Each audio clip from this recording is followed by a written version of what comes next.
So now we're just gonna do arm isolation, okay? So from here, remember also when you take somebody's back and then you don't have the proper hooks or whatnot, and you feel them escaping, you gotta abandon the back and go to the mount before they escape, and you're gonna be passing their guard or in an open guard, okay? So as we're here, controlling his head, maybe I push the arm across here, he sets it back, and then we came here, right? Slide this up here, okay? And oftentimes they begin to defend their neck, okay?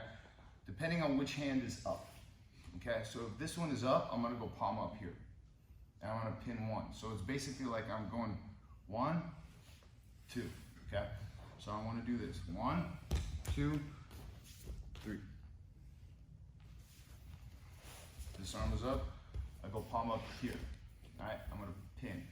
And I'm not pushing it out, I just have more leverage, palm up, than I do palm down. Keep your elbows in, okay? So go palm up, and I'm just driving my whole body over. Keep your elbow in a little bit, look. 1, 2, 3, 4. The dilemma he's got to deal with here, does he save his arm or does he stay flat? The only way he can save his arm is with his right arm. If he starts bringing that right arm through, to save that arm, you feed the right arm. You get the seatbelt here, turn them to the side.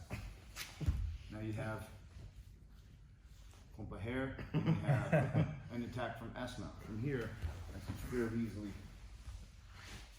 go to his back. If I can isolate that arm, even better. If I can grab this shin here, even better here. Go right to a triangle here, one arm lock, or push it down and finish. All right. How does the Americana finish with your hand around his head? On the top side. Here? No, from mount. Oh. You had the key lock So with head control. So the whole thing that you want to do is, whether gi or no gi, you want to create dilemmas for the bottom person that you can predict that you're creating, and that you predict that they're going to be able to solve in predictable ways. Okay, so if we're here, okay, I go this way here, okay, pin it. He brings this elbow down and back. I go this way here. Okay, so it's pin and secure at the forearm. Then I go under his head and I feed it here. Okay, his right arm is the real only way to save it. Okay, and you keep the chest. You can feel his right arm. Yeah, right there. So if he's already fighting to turn to the side, right here, because I want to get the key lock right here. Okay, if he turns and gets that arm through, guide it, and then you feed this right here. Now I have a figure 4 seatbelt, similar to what we had when I was on the bottom, taking his back, right? So from here, you have a couple options. You can go to S-mount, arm lock, you can take his back.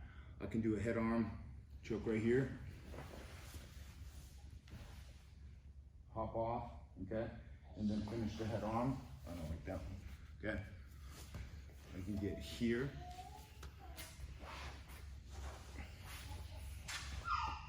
I can do the head crusher. All I'm doing is lifting him, and then I'm trying to push him back down on the mat. Can you do the Gregorian with that control, that leg? It won't work. You don't have enough control, because it may choke you. You mean like this right here?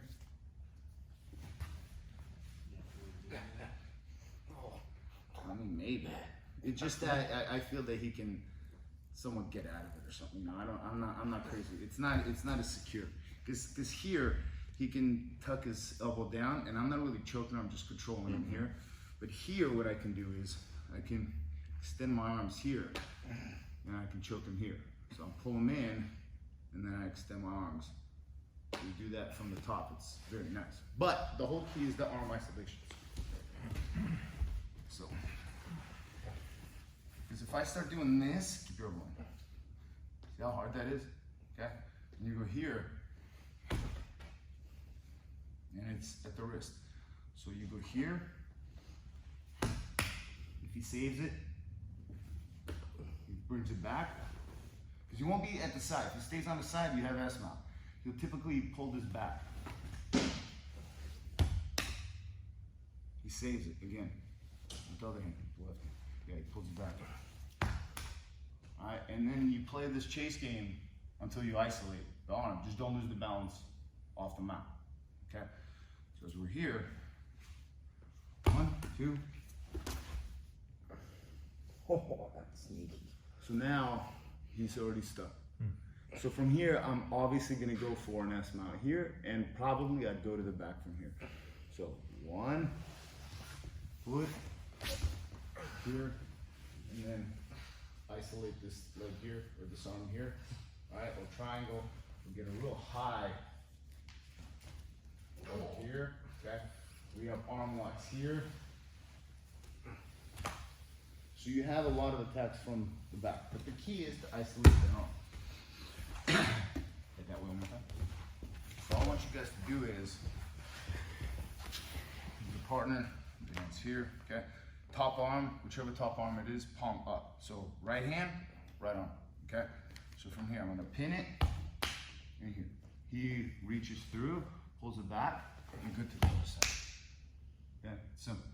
If he's too late, you go under the head and grab the wrist. If he's here, then you grab the top wrist.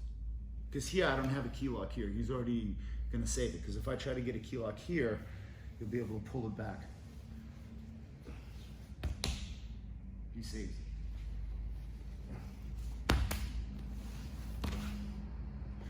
Finally, with the chest, they'll fight to get it. And you're here. From here, you're here. You want to take the back.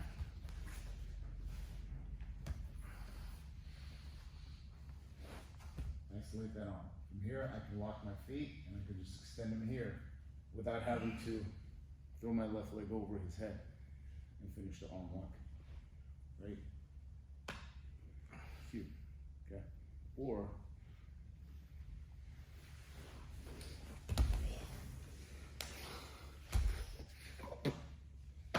and then you put your heel right in his nuts right there. Okay? So whatever you want to do, you're just isolating the arms.